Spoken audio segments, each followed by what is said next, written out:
인생에 가장 행복했던 순간이 언제일까? 우리 퀘이커 교도들은 누군가를 만나면 그렇게 묻는다고 합니다. 인생에서 가장 추웠던 때, 슬펐던 때가 언제입니까?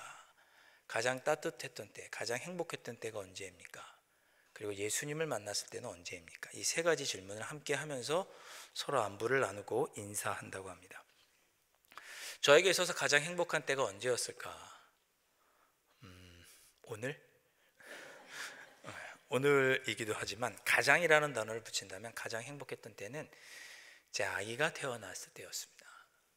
아기가 4년 만에 이렇게 태어났고 또 기도하던 중에 하나님께서 보내주셔서 아기가 태어났는데 아기를 딱 이렇게 안았을 때 저도 모르게 이제 눈에서 이게 눈물이 주르르 흘렀던 기억이 납니다. 하나님께서 기도하는 중에 귀한 아이를 주셨고 또한 온유라는 이름까지 주셔서 아이가 태어나자마자 이름을 온유라고 붙였습니다. 모세의 성품이 온유했거든요. 가장 온유했던 사람이 모세였습니다. 그래서 모세 같은 사람이 되었으면 좋겠다 하는 마음으로 제 소망을 담아서 이름을 온유라고 지었습니다. 우리 모두는 태어날 때 누군가로부터 기대를 받고 그래서 이름을 받습니다. 우리도 자녀들이 태어나면 그 자녀가 어떻게 자랄지를 기대하고 소망하면서 이름을 붙여줍니다. 제 이름이 요한이지 않습니까? 저희 아버지께서 예수님의 제자, 사랑받았던 제자 사도 요한처럼 사랑받으며 살라고 또 사랑하면서 살라고 지어주신 이름이 요한입니다. 물론 사도 요한이 90살까지 아주 오래 살았습니다. 제 동생 이름은 화평입니다. 사람을 화평케 하는 모임을 화평케 하라는 마음을 담아서 바람을 담아서 이름을 화평이라고 지어주셨습니다. 이름대로 어디를 가든지 그 모임을 화평하게 합니다.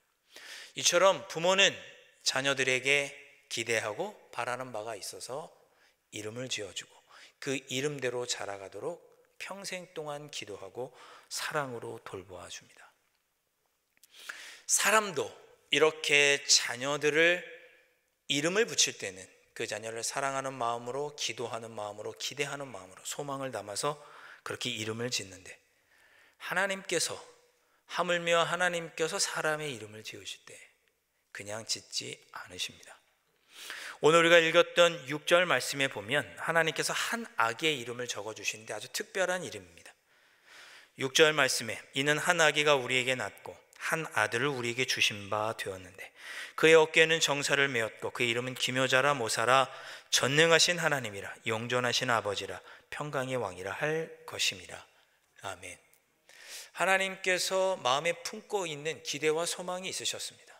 그 기대를 한 아기의 이름에다 붙이셨는데 그 아기는 왕이 될 것이고 기묘자라 모사라 우리에게는 좀 부정적인 이미지만 영어 성경을 보면 원더풀 카운셀러라고 되어 있습니다. 지혜로운 상담자, 따뜻한 상담자, 사람의 마음을 살피는 상담자, 그런 사람이 되기를 바라는 마음으로 한 아기의 이름을 기묘자라 모사라 그렇게 붙이셨습니다.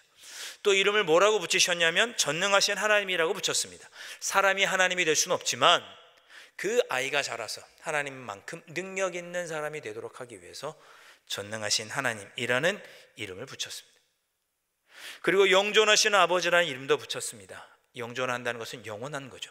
영원히 다스리는 능력 있는 자가 되어라 라는 바람을 담아서 영존하시는 아버지라 이름을 붙였고 마지막으로 평강의 왕이라는 이름도 붙였습니다. 하나님의 뜻대로 백성들을 다스려서 그 백성들에게 평강을 전하는 사람이 되라 그런 기대를 담아서 한 아기에게 평강의 왕이라는 이름을 붙였습니다. 그러니까 이 한 아기는 하나님의 소망과 기대와 바람을 갖고 태어난 아기입니다. 이스라엘의 왕으로서 사람의 마음을 따뜻하게 살피주고 보살피는 지혜로운 상담가 같은 그런 사람이 되고 그런 삶을 살고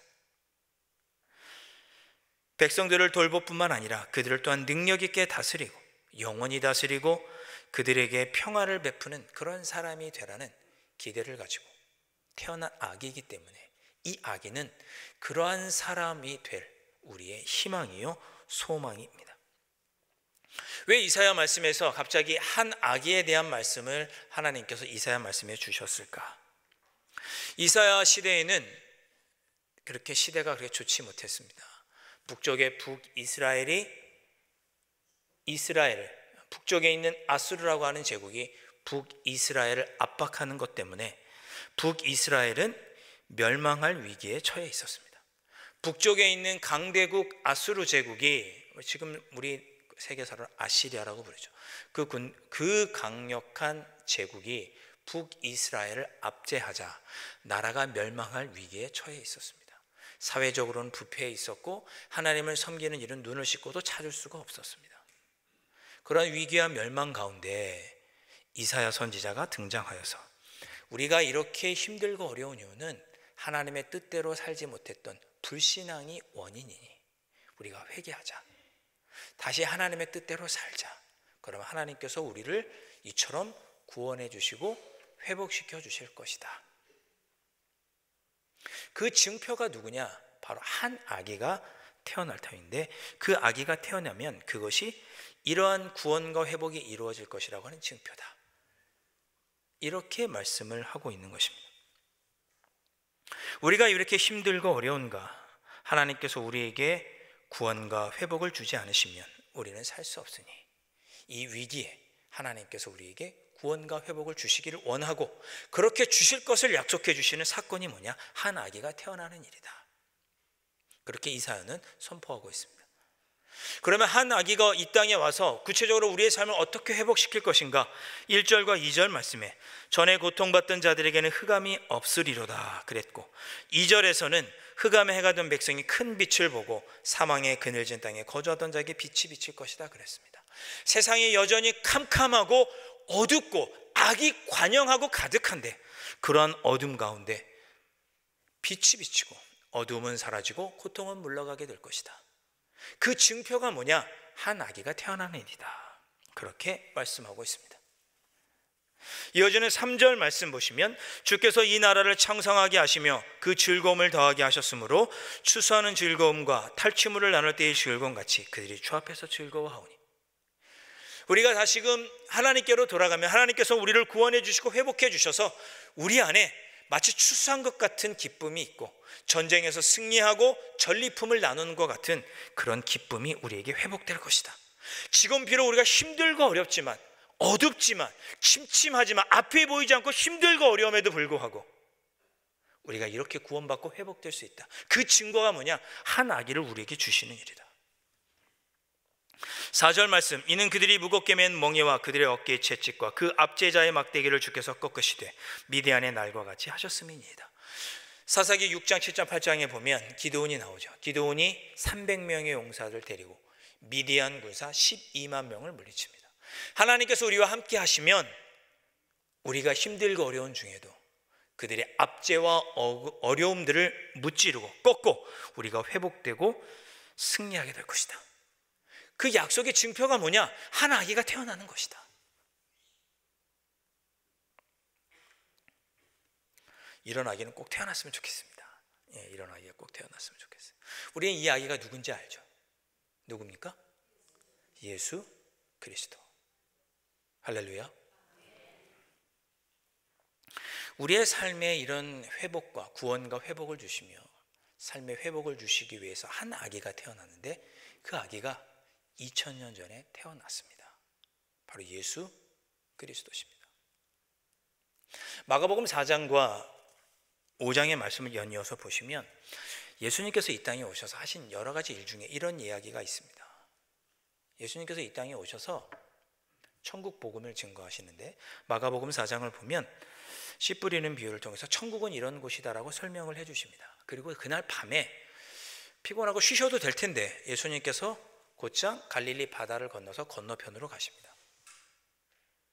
건너편으로 가는 도중에 갈릴리 바다를 건너는데 큰 풍랑을 만나게 됩니다. 그래서 바닷물이 자꾸만 배 안으로 이렇게 들어오는 거예요. 파선할 위기에 처했습니다. 그래서 제자들이 예수님을 봤는데 예수님이 계속 주무시고 계신 거예요. 그 풍랑 중에도 예수님 주무시고 계신 거예요. 그래서 예수님을 깨웁니다. 예수님 일어나 보세요. 저희 지금 파선할 것 같아요. 예수님 하고 예수님을 깨웁니다. 예수님께서 뭐라고 말씀하시냐면 바람아 잠잠하라. 바람을 잠잠하게 하셨더니 바람이 사라지고 파도는 잔잔해지게 됩니다. 예수님께서 이런 일을 하셨습니다. 자연도 예수님께서 다스리셨습니다. 2000년 전에 태어난 그 아기 예수 그리스도께서 어떤 일을 하셨냐면 자연도 다스리시고 구원하시고 회복시키셨습니다. 그렇게 풍랑을 잔잔하게 하신 후에 건너간 곳이 거라사라고 하는 이름 붙여진 땅인데 거기서 누구를 만납니까? 군대 귀신 들린 사람을 만납니다. 귀신도 그냥 한두 마리 귀신이 아니고 군대라는 이름을 붙일 만큼 많은 귀신이 들려있는 한 사람이었습니다. 인간답게 살지 못하는 피폐해지고 어둠 속에 눌려있던 그 한 사람, 귀신 들린 사람. 예수님 그를 만나시고 그에게서 귀신이 나오도록 하시고 그 귀신은 돼지떼로 들어가게 하시죠. 그리고 고통과 어려움 가운데 있던 그 사람을 구원해 주십니다.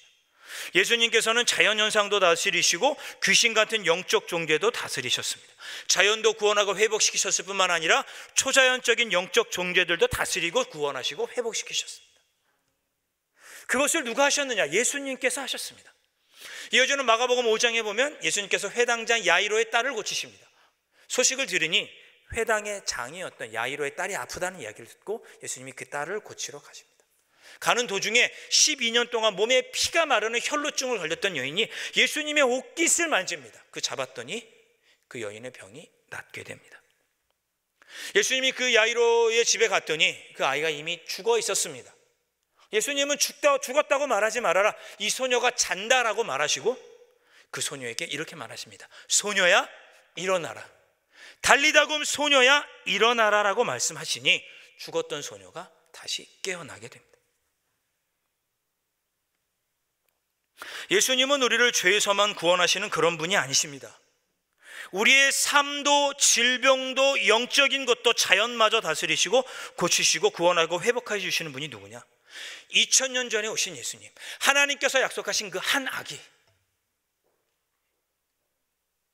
바로 예수 그리스도십니다.